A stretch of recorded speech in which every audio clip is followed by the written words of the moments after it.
Well, your last point, but I'm sure you're going to bring up more because there is more time to talk about Damian McKenzie and his Chiefs. Let's talk Super Rugby, all thanks to Nurofen, available at Chemist Warehouse.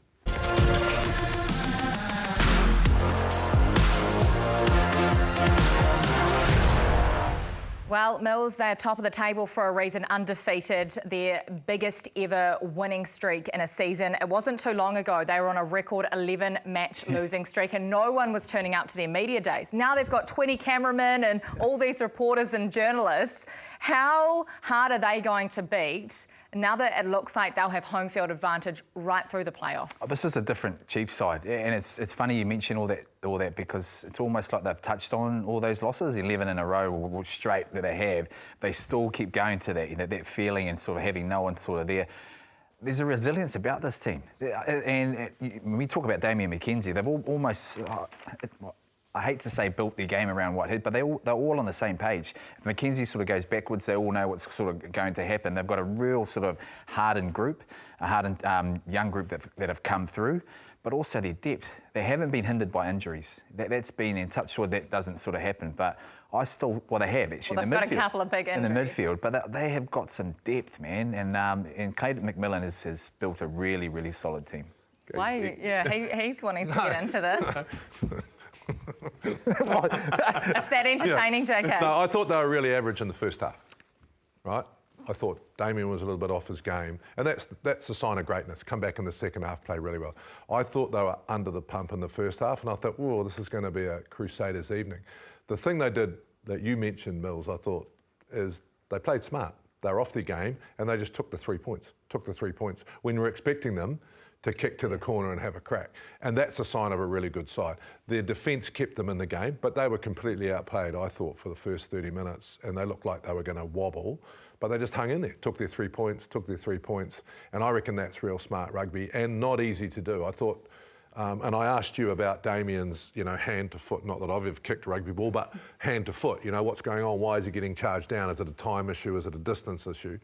But they brought it back into the second half, and then it swung late. I thought the Crusaders actually had done enough to maybe creep in, but then late they showed all that maturity and that leadership. And that's where I thought of, you'd rather have a better second half than a first half. So our Chiefs are doing so well. Our Chiefs are doing so well. Your Highlanders are not. Everyone's talking about that. Our Chiefs, do you know why? Because we all picked the Chiefs to win. Last week on the breakdown. No, on the breakdown, we asked ourselves, didn't we, in the big matchup last weekend, who was going to win, and we all picked the Chiefs. That's true. And we all thought it was going to be close. So clearly we see something in them that we haven't seen before. Just give me 1 second. Give me 1 second, JK.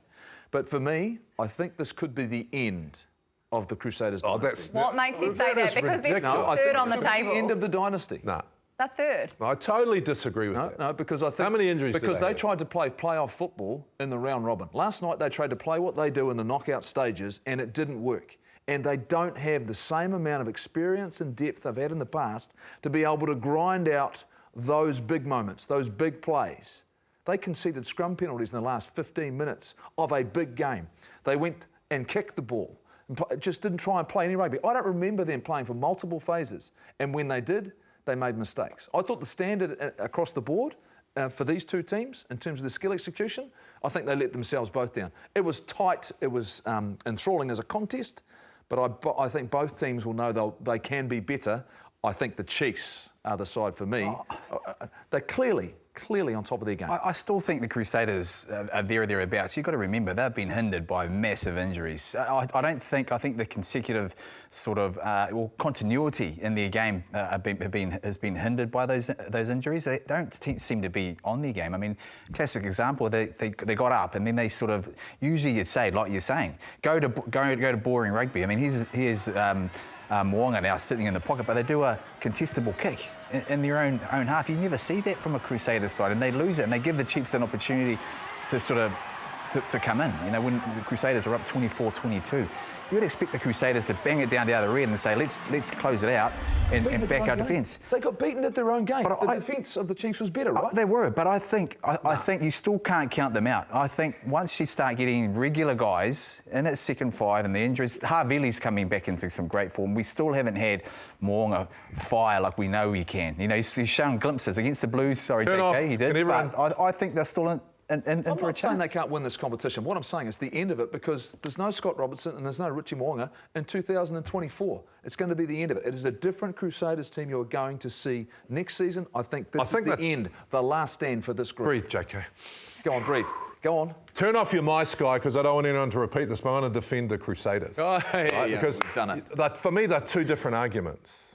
I think that the dynasty will not stop. I think that there's some guys out on that field that haven't had big match experience, and yesterday they probably didn't do the right things, okay? Losing Mo'unga, because I'll come back to first fives under pressure and you learn it, something you've got to learn, right? So I think that if they get a few more people back, if they start making better decisions, when you are continuing to create a dynasty, what needs to happen is you need to fail for those guys to step up. The thing about the Crusaders in the past, they'll be harsh. There'll be people that won't play again if they don't step up. But I still think they're not the best side in the competition. I agree with half of your argument that the Crusaders at the moment aren't good enough, but I don't think it's the end of a dynasty by any means. I think they'll get a few players back and they'll come late if they learn from last night. If they don't learn from last night, they're not good enough and you won't see them again. I didn't say it was the end last night. We're coming to the end of it at the end of this season. They're still good enough. They still have the talent.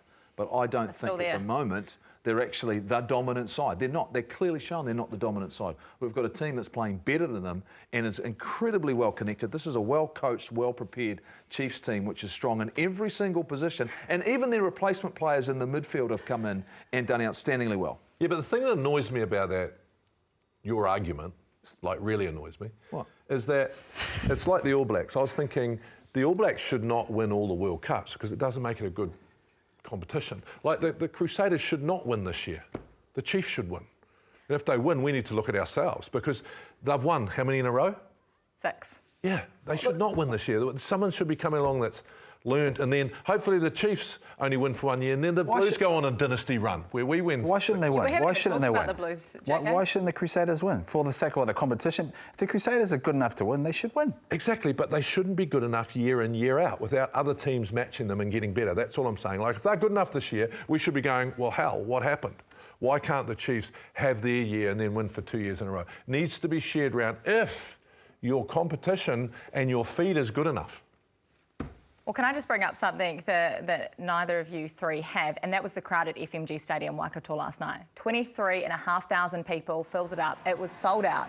People are saying Super Rugby is dead, but when you look at this, Mills, you have to argue with that. This was a massive statement that when the very best teams are playing and the best players are out there, the fans turn up. They loved it. And it helps that the home team have gone to, 8 in a row? I mean, that obviously helps, but what a wonderful evening, Kirstie. You were there.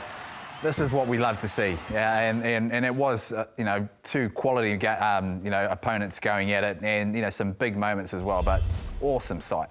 Yeah, look, I think the trouble I have with the franchise system is people support success.